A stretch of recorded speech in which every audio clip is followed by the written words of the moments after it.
Good morning. Welcome to this press conference at the UN in Geneva. Today I have the great pleasure and the great honor to have with us the Undersecretary General for Peace Operations, Mr. Jean-Pierre Lacroix. I don't think we need to introduce you, USG Lacroix. He will give you an initial remarks on an update on the UN peacekeeping and man action work, and then we will take questions. Vous avez la parole. Merci.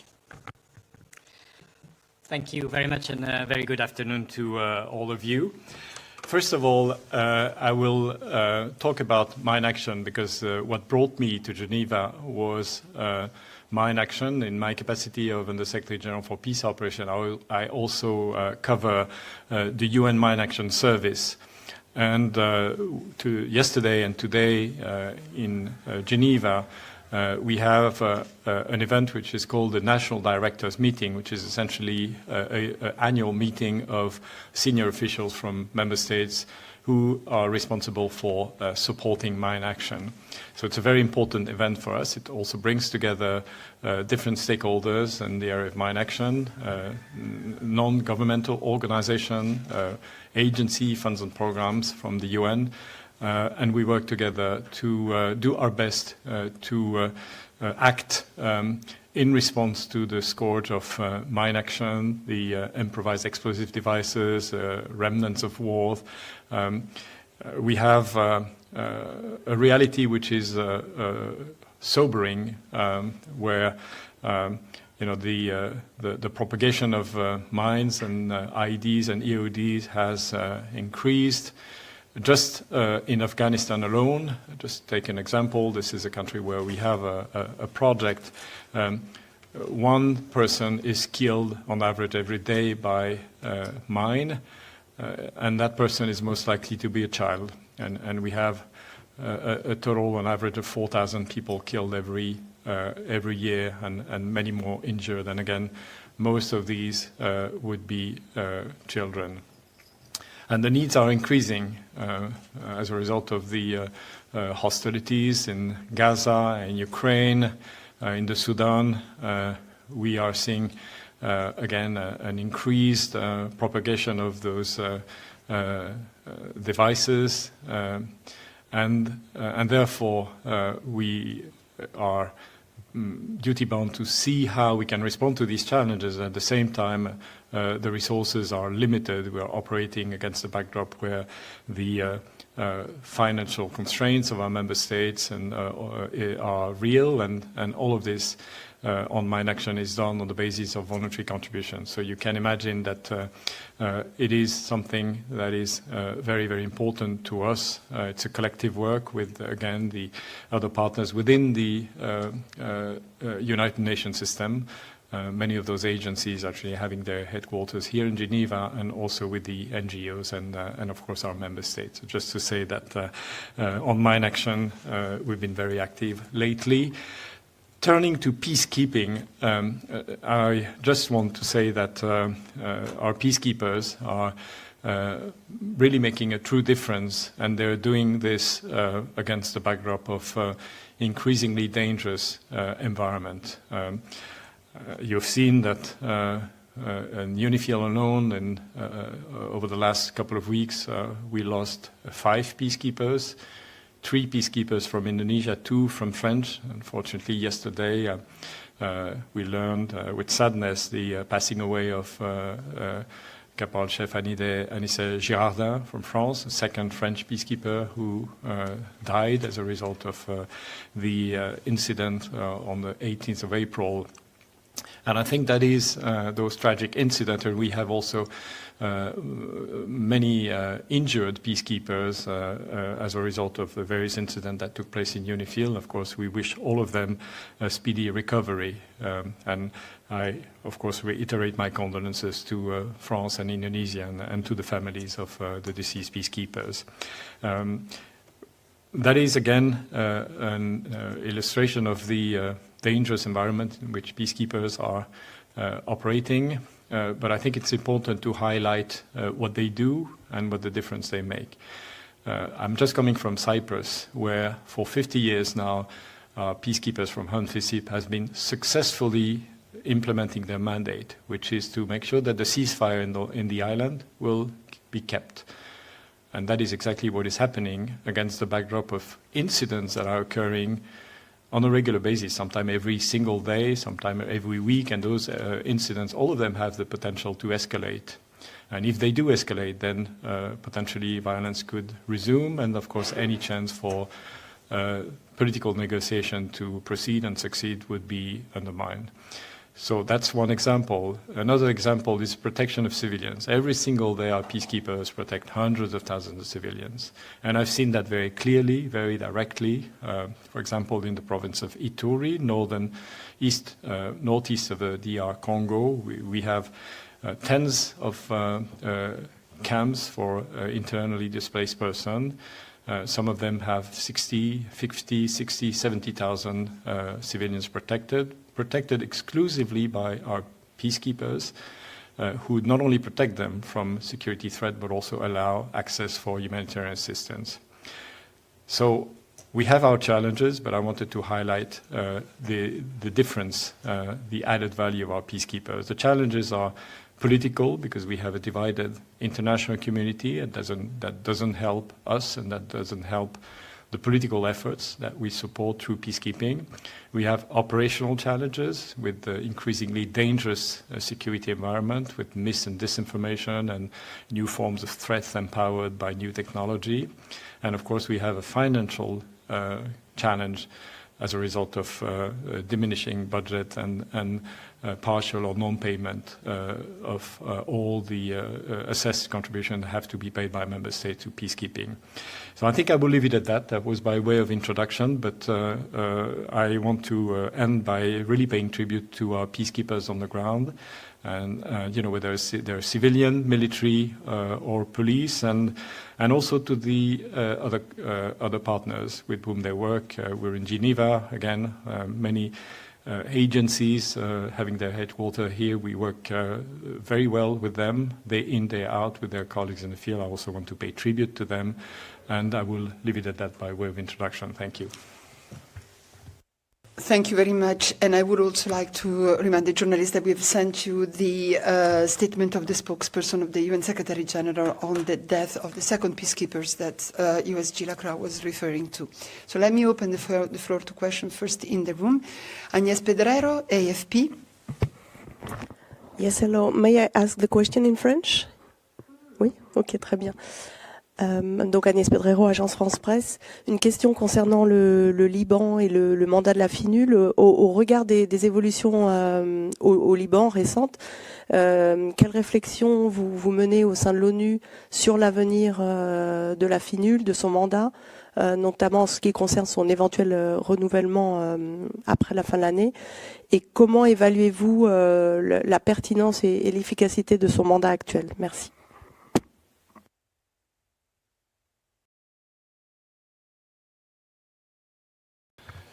Merci beaucoup. Alors, il y a deux parties à votre question. La première, c'est le mandat actuel et puis le futur de la FINUL.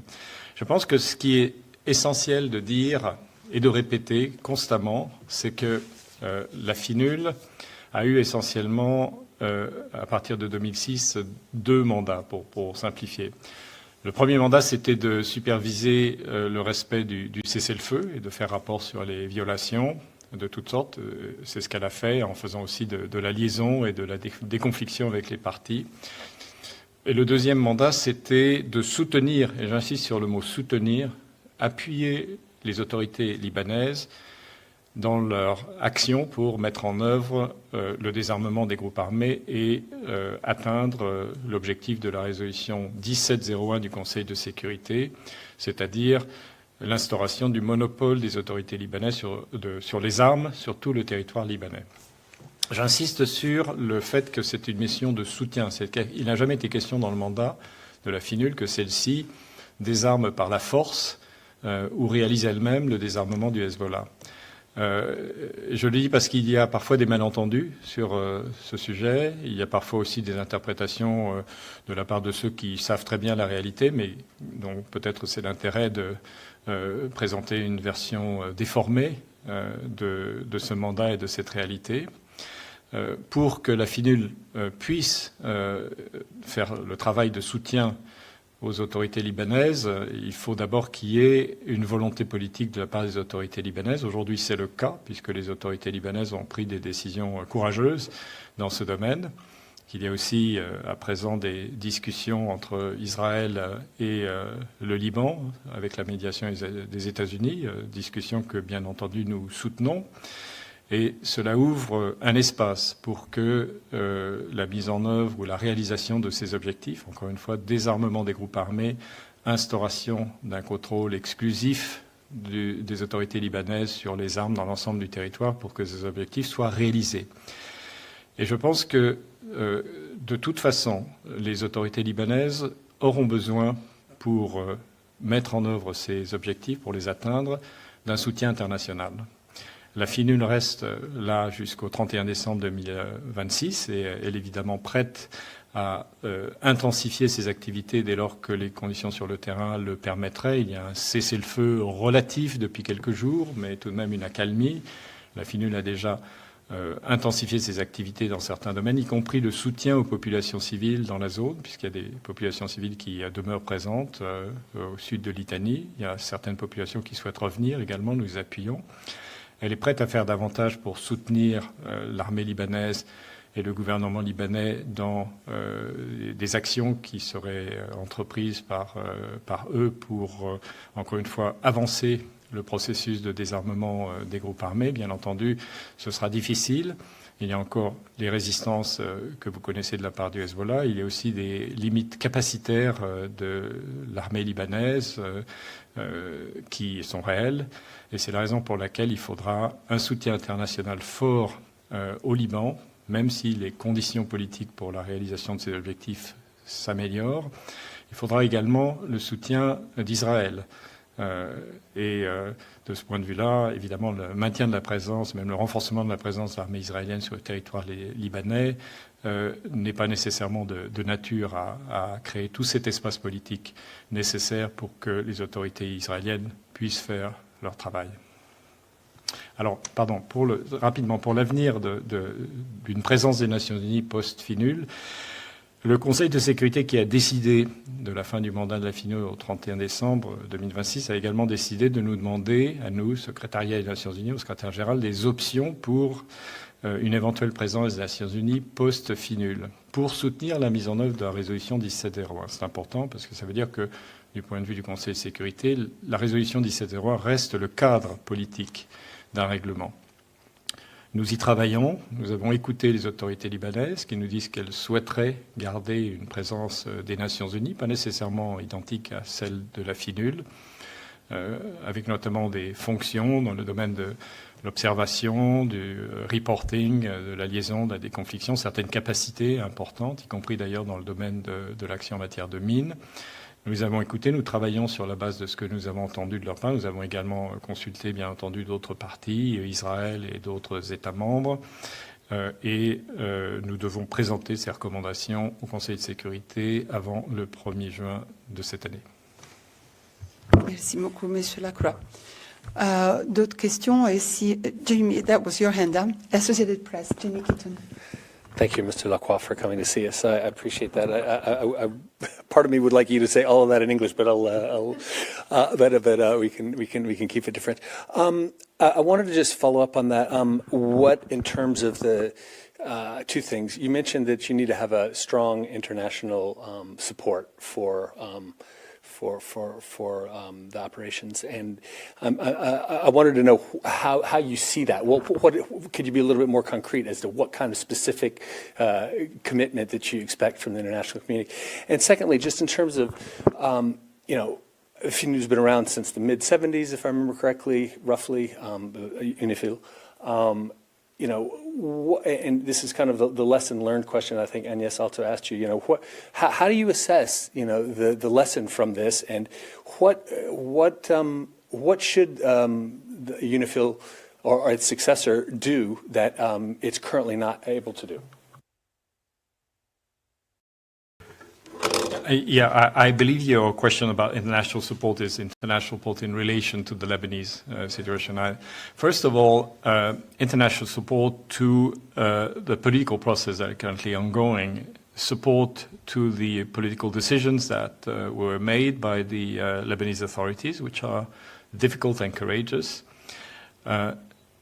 Concrete support to the capacity building of the Lebanese armed forces, the Lebanese police as well, but also support that will be indispensable to the population, the humanitarian support in a country now where you have more than 1 million displaced persons, and which has suffered just a couple of years ago from a devastating financial crisis. So that support will be indispensable. And I would add also that Israel has to play an important role in facilitating conditions so that the Lebanese authorities will be able to do what they have indicated that they were ready to do. In terms of the lessons learned from the UNIFIL experience, I think the key lesson, which is something that we keep repeating, is that every single peace operation, peacekeeping operation, is created to support political efforts, the successful completion of the political process. But there's no peacekeeping operation that was ever mandated to achieve by itself the successful completion of a political process, the successful implementation of an agreement between conflicting parties. And why? Because it's up to the parties themselves to do this. And for that to happen, and we've seen that in many countries where that was achieved, like Cambodia or Timor-Leste, Liberia, Sierra Leone, Côte d'Ivoire, many countries where the return to stability was successfully completed and supported by peacekeeping. You need the parties to implement what they have agreed upon. And for that to happen, you need a very committed and united international community, because if you don't have that, if you have divisions, if you have some member states supporting one party and then another group of member states supporting the other party, this is what we saw in a number of situations recently, then those political efforts are unlikely to succeed. And that leaves a peacekeeping operation with what I call the intermediate objective, which is to protect ceasefire, to mitigate the impact of instability and tensions and violence, and to protect civilians. These are important achievements. They have to be assessed against the consideration of what would happen if they were to leave before the return to stability is successfully achieved. But ultimately, again, one of our colleagues used the metaphor of a ship, with sails. That these are the peacekeeping operation, but they need wind to be able to, and that wind has to be provided by the member states with their political support, not only to the peacekeeping operation, but also to the political processes that were there to support. Have a follow-up? Yeah, go ahead. Timely reference to ship because we're dealing with a lot of shipping issues at the moment in the world, as you know. Just wanted to follow up. You mentioned, I think, in response to Agnes about the June proposal.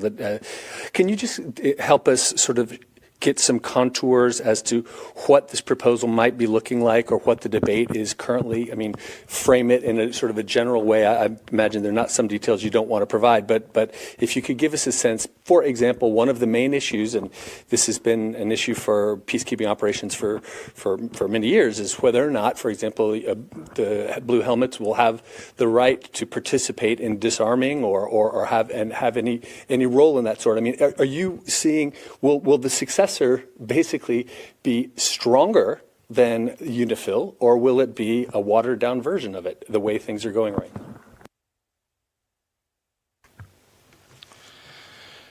Right. What does that mean, and what is the mandate given to UNIFIL by the Security Council in 2006 in terms of disarming? It's about patrolling, locating and identifying suspicious places where potentially there are weapons, and then with supporting the Lebanese armed forces in taking care of whatever would be found.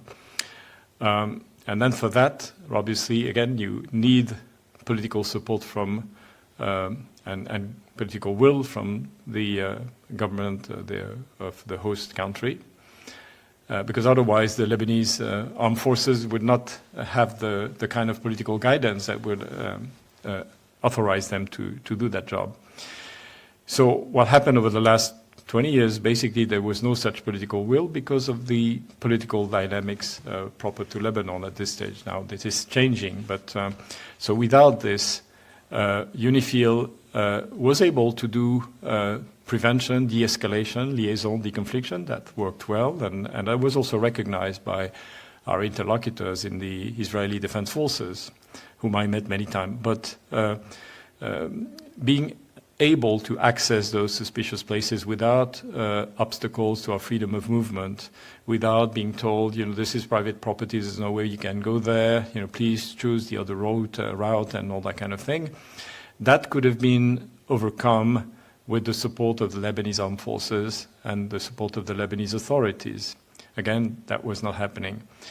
But if you talk about enforcing disarmament by force, I think disarming an entity, which doesn't want to be disarmed peacefully, the synonymous of that is war.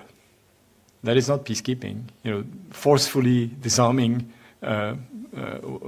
whatever group is called war, and that was never the intention for UNIFIL. That is never the and should not be and cannot be a mandate for any peacekeeping operation. It's called peace enforcement.